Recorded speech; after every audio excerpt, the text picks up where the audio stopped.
Hey guys, welcome back to the channel. On today's video, just doing a little rundown. Chris is here. I'm on the S13. Yeah, gave it a wash, turned out pretty good. If you guys do enjoy, give it a thumbs up, tell some friends about the channel. And yeah, bought a shit box, but it's okay because it goes but real good. It's a fast shit box. Yeah! Like always, if you're new here and you subscribe, your name goes to the end of the next video. Cheers. Please enjoy the video. Goodbye, my baby. And Chris. Just want to clarify, Chris is not my baby.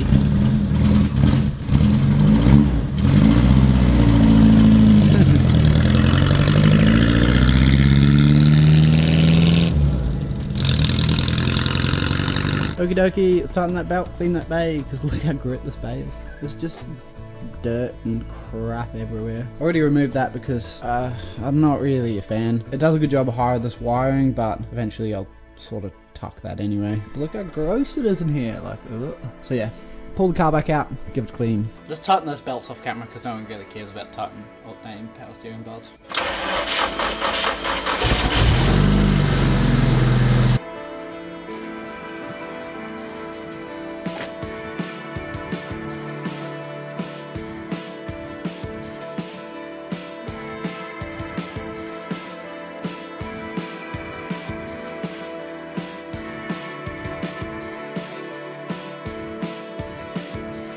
I'm taking all the stickers off. The only one that I would want to keep is Jim's drifting, but it's in the wrong spot, so I'm sorry Jim, but you gotta go.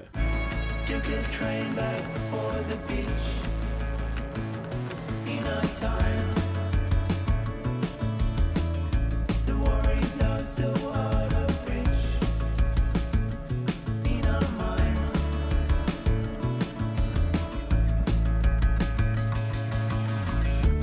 Every fella melted into sand. In our hands. In our hands.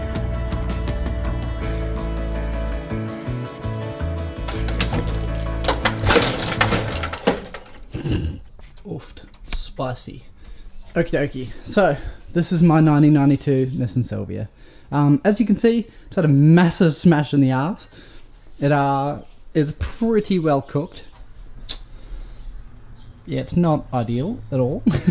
But I did buy this car knowing that it has had the smack in the rear. To me, I justified it because the rest of the car's setup is really good for the price that I paid, especially in this market, because this market's just ridiculous. And if the shell was past the point of return, I could get a shell for around $2,000, put all of the running gear from this into that, and then have a sick, clean Silvia. But yeah, I guess starting off with the bads first.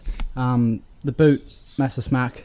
The front, I think it's had a little bit of a prang, so when you shut the bonnet, it's a little bit cooked. It's a wavy boy. Another negative is the stock handbrakes being removed, which is a little bit of a bummer, but that's okay. It does have a hydro setup with dual caliper, which is sick, but yeah, stock handbrake would be nice, just for legalities. I guess the paint would be a negative, but that's okay because I want to paint it anyway. The tyre marks are definitely a negative, but that should be covered by paint. Give it a sand. What else, man? So far, there hasn't really been any negatives. I mean, it is only running on E85, which is a bit of a pain in the ass, but at the same time, it makes it more reliable, and it means it'll run cooler, which is nice. But the closest E85 station is it's like 10 minutes up the road, which actually isn't that bad. I only found out the other day that it's up there. Another thing is, I guess, negatives. Let's have this rear parcel shelf made. I guess that's actually a positive, but it doesn't look very nice for street use. I will put back seats in it, but it is going to be registered as a two-seater. The center console's gone. I did get the center console with it, so whether or not I cut the center console out to fit around here, which I might do, we'll see. I think the radio does work, but I haven't played music to it. It's missing that garnish up there. It's also missing the pillars and the whatever that rear door cardy type things are, and the horn button. But if you tap that little wire into there, the horn works, which is cool. Yeah, guess that's all the negatives, I think. So yeah, basic rundown. It's got a Heltec Sprint 500. Not the best Heltec, but still decent controlling unit for the motor. Nice. Also got Garrett GDX 2867R Gen 2, which is sick. And the car makes 330 on 18 pound, which is way more than I need, but it's cool to have the setup to be able to do that. I can always turn it down. It's got big boy intercooler, Fresh rebuild about 5,000 Ks ago. Aeroflow fuel rail with big injectors. Slideworks coilovers. It's at stock height and stock wheels, which is pretty funny, but cool. Very cool in here. Surge tank, Walbro 440, and in the tank it's got a 560. So heaps of fuel. Way more than what's needed, which is good. And the relay setup. It's supposedly only got 105,000 Ks, which is fucking sick.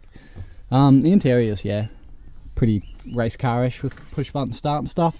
It does have a dead battery. We'll have to get another battery. It's got big kill switches and stuff for battery location, and CAMS approved cage, so Can mod played it, which is sick. Also got Takata harnesses, which is mad. Seats aren't amazing, but they'll do for the meantime. Pretty cool. It's also got lots of arm stuff. Got big lock, which is sick. I think it's got modded knuckles and extended tie rods or something tie rods. Not too sure. It's also got an extended and baffled sump, which is perfect for when we go sideways and fucking oil's going blop blop. But yeah, I think that pretty much covers it. I mean, there's lots of other stuff in the car, but I think that's sort of the main things.